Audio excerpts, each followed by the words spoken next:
Alright guys, mapagpalang araw sa inyong lahat. Meron tayong reaction video dito kay Karob Trip. Ito ang 1.25 million OVP. Ayan. Office of Vice President na Compi Funds. Ginastos sa loob ng 11 araw ngayon ayon sa COA. 11 araw lang. At ito ay report audit ongoing ni Representative Gimbo. At panoorin po natin lumalabas na sa pandinig ng sa House Plenary na ginastos umano sa loob ng 11 araw ng 125 million na halaga ng confidential funds ng Office of the Vice President noong 2022 batay sa ulat ng Commission on Audit. At panoorin po natin ang buong detalye. Let's get it on. Iba't ibang mga reports, pero hindi po ito nagastos sa loob ng 19 days, kung hindi 11 days po.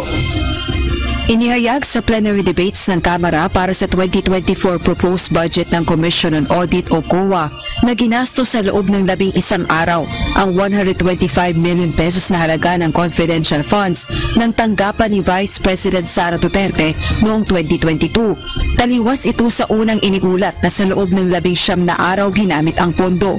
Tumutukoy ang confidential funds sa pondong ginagamit para sa pagsubaybay ng civilian government agencies upang suportahan ang mandato o operasyon ng mga ito. Iba ito sa intelligence funds na ginagamit naman sa pangangalap ng intelligence information ng uniformed at military personnel at intelligence practitioner na may direktang epekto sa national security.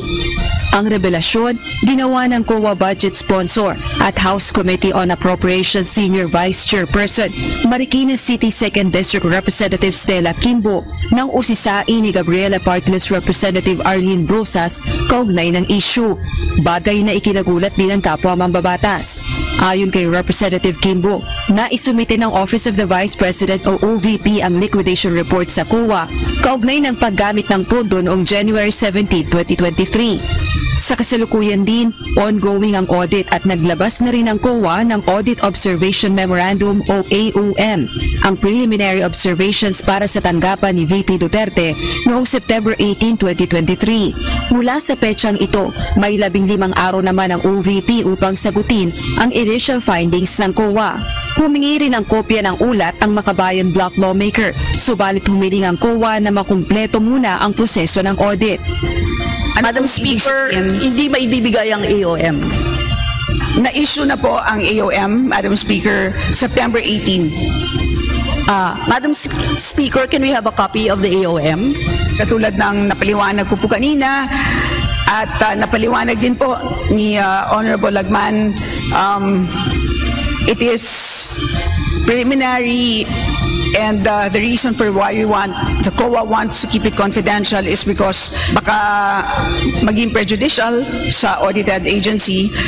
If, Madam Speaker, if the Honorable Brosas is amenable, once the audit is completed, then the COA will submit the AOM along with the report. Gayunman, pumayag naman ang chairperson ng House Committee on Appropriations na maisumite sa House Speaker ang Audit Observation Memorandum kung ipipilit ng Makabayan Block Lawmaker.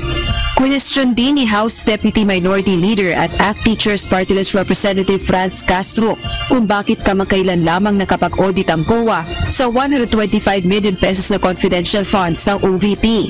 Tugon ng budget sponsor, ito ay dahil sa kulangan ng tauhan ng Intelligence and Confidential Funds Audit Office, ang COA unit na nakatalaga sa pag-audit ng confidential at intelligence funds o CIFs. Sa kasalukuyan, siyam lamang ang kawani nito na may ino-audit na mahigit 1,700 na mga ahensyang nagsusumite ng quarterly reports. So tinatambakan po sila ng sealed envelopes. Yan po ang katotohanan.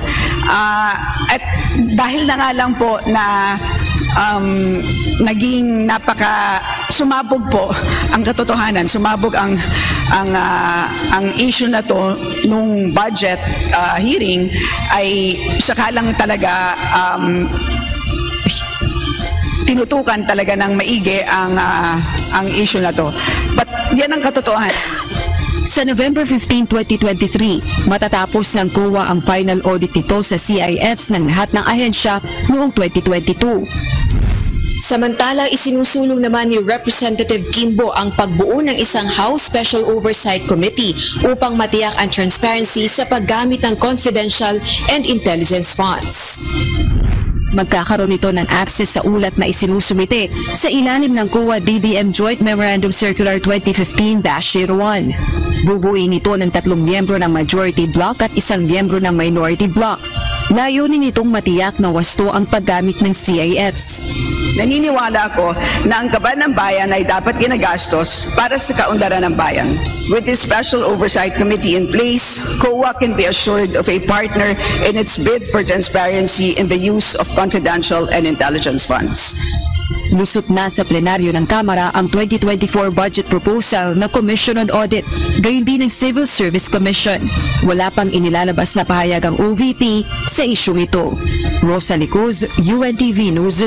Alright, napakinggan po natin ang lumabas sa pandinig sa House of Plenary na ginastos umano sa loob ng 11 araw ng 125 million sa halaga ng confidential funds ng OVP. At maraming salamat sa inyong lahat at sa panonood at pakikinig dito kay Karob Trip. And see you again and peace out.